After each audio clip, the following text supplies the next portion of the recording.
Bismillah, Assalamualaikum warahmatullahi wabarakatuh. Perkenalkan kami dari kelompok 7 pada kesempatan hari ini. Kami akan mempresentasikan hasil dari materi kami, yaitu mengenai fase ke-7 dalam pengembangan sebuah website, yaitu deployment, di mana deployment ini nantinya memiliki 3 tahapan lanjutan, yaitu monitoring, bug fixes, dan maintenance. Sebelumnya di sini saya akan memperkenalkan masing-masing dari anggota kami. Yang pertama ada Muhammad Iqbal Rauf, yang kedua ada saya sendiri Andi Ainul Yakin, yang keempat ada Muhammad Adi Saputra, yang keempat ada Dedi, yang kelima ada Jihad Ukas. Baiklah, langsung saja materi pertama akan dibawakan oleh Saudara Jihad Ukas. Kepadanya kami persilahkan. Terima kasih moderator. Yang pertama itu perlu kita ketahui apa itu development. Development adalah kegiatan yang bertujuan untuk menyebarkan aplikasi yang dikerjakan oleh para pengembang. Perannya dapat melalui beragam tergantung dari jenis aplikasinya. Cara penyebarannya pun sangat beragam tergantung dari jenis aplikasinya. Jika Anda pilih aplikasi web, maka Anda akan dihosting pada server. Sedangkan jika aplikasi mobile akan terdapat dua development. Yang pertama adalah development untuk aplikasi untuk Play Store atau App Store. Yang kedua adalah development API ke server. Terus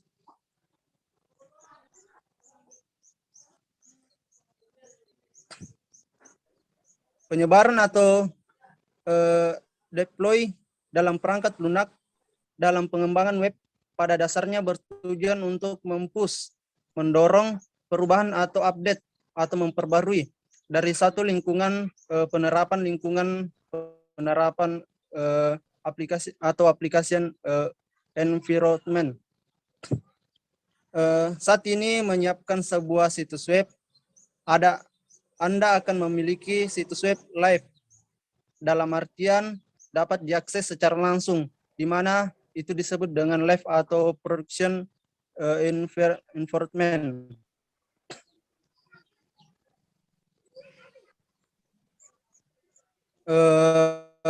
Terus di sini jenis-jenis development, metadata development, yaitu data meta mencakup perubahan pada kode atau kode template, lembar gaya atau style sets, file dan lainnya.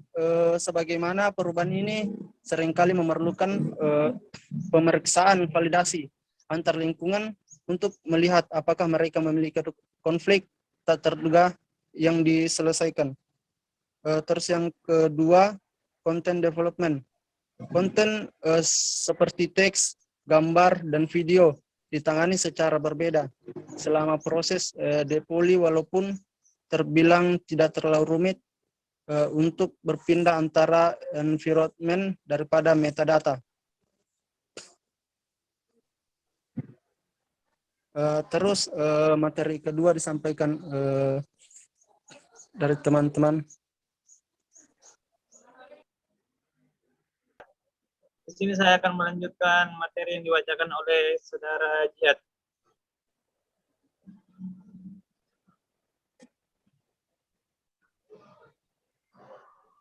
Pengertian monitoring. Monitoring adalah proses pengujian dan memverifikasi bahwa pengguna akhir dapat berinteraksi dengan situs web atau aplikasi web seperti yang diterapkan. Website monitoring sering digunakan oleh bisnis untuk memastikan uptime website, kinerja, dan fungsional seperti yang diharapkan. Lanjut. Tujuan monitoring website. Monitoring dilakukan untuk mengumpulkan data ekstensif tentang kinerja situs web, seperti waktu muap, waktu respon server, kinerja elemen halaman yang sering dianalisis dan digunakan untuk lebih mengoptimalkan kinerja situs web. Lanjut. Jenis-jenis monitoring. Yang pertama, static monitoring, dikenal sebagai pemantauan aktif. Teknik pemantauan yang dilakukan dengan menggunakan emulasi atau pencatatan transaksi secara tertulis. Yang kedua, passive monitoring, dikenal sebagai pemantauan nyata. Teknik yang digunakan untuk menangkap lalu lintas dan dari jaringan dengan menyalin lalu lintas, seringkali dari force span atau for mirror, atau melalui ketukan jaringan. Lanjut.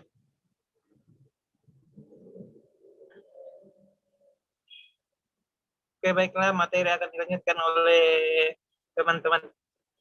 Persilakan. Oke, saya akan melanjutkan bacaan dari Dedi. Langsung saja lanjutkan. Apa itu bug?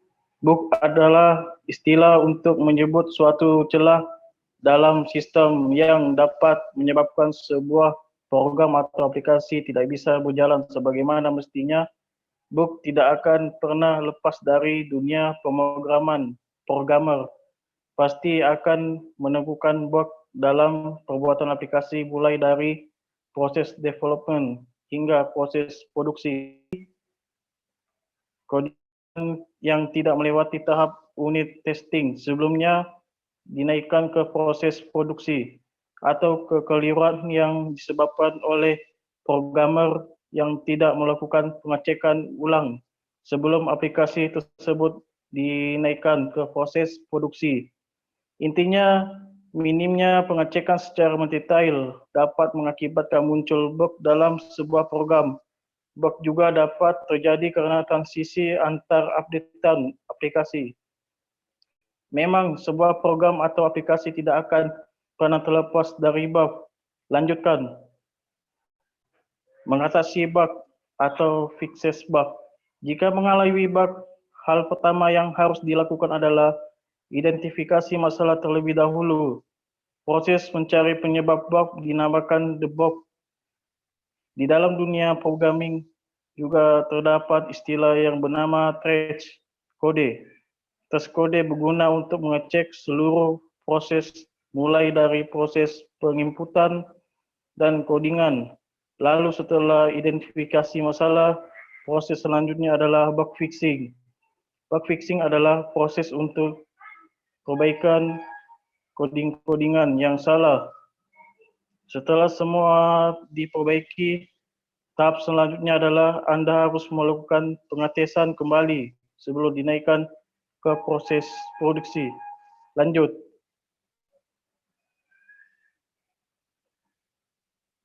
Oke, sekian dari saya. Oke, baik. Oke, baiklah, di sini saya akan melanjutkan materi dari Iqbal Raub, yaitu maintenance.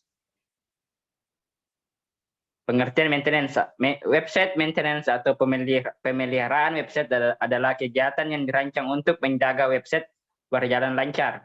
Ini dapat dilakukan secara teratur atau terjadwal sesuai kebutuhan. Dalam beberapa kasus, akses ini ke situs mungkin untuk sementara dibatasi. Sementara pemeliharaan dilakukan dalam hal pemberitahuan dalam dapat dikirim ke pengguna di depan waktu untuk membuat mereka menyadari fakta bahwa situs tidak akan tersedia selama periode waktu pada hari tertentu. Fungsi maintenance. Salah satu alasan melakukan pemeliharaan untuk memperbarui situs web.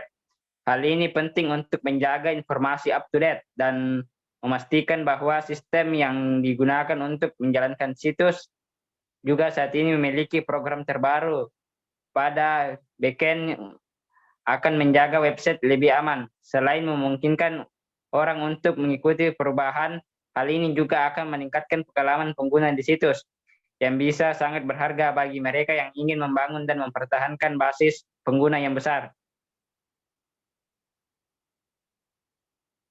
Faktor mengapa kita harus melakukan website. Yang pertama, hosting membutuhkan perawatan. Kedua, serangan virus terhadap web. 3, persaingan ketat di search engine. 4, backup berkala data website.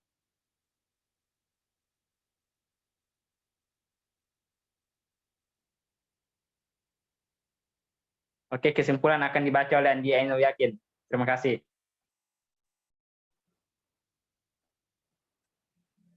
Baik, itulah tadi sedikit pemaparan materi dari kelompok kami mengenai fase ketujuh dalam melakukan pengembangan suatu website. Di sini kami menarik kesimpulan pada fase ketujuh dalam proses pengembangan website, kita sudah masuk ke dalam tahap deployment. Kegiatan deployment ini bertujuan untuk menyebarkan web yang telah dikerjakan oleh pengembang. Penyebarannya dapat melalui beragam cara tergantung dari jenis websitenya. Tidak sampai di situ, setelah melakukan development, kita sebagai development tentu saja tidak bisa melepas tangan begitu saja kepada klien kita. Kita masih harus melakukan beberapa kegiatan rutin seperti monitoring, bug fixes, dan maintenance bila terjadi hal-hal yang tidak diinginkan pada web yang telah kita deploymentkan. Sekian, terima kasih apa yang bisa kami sampaikan pada kesempatan hari ini. Bila ada saran atau teman-teman ingin menambahkan, bisa komen di bawah video ini. Saya akhiri dengan ucapan wabillahi taufiq wal hidayah. Wassalamualaikum warahmatullahi wabarakatuh. Terima kasih. Waalaikumsalam. Jangan lupa subscribe.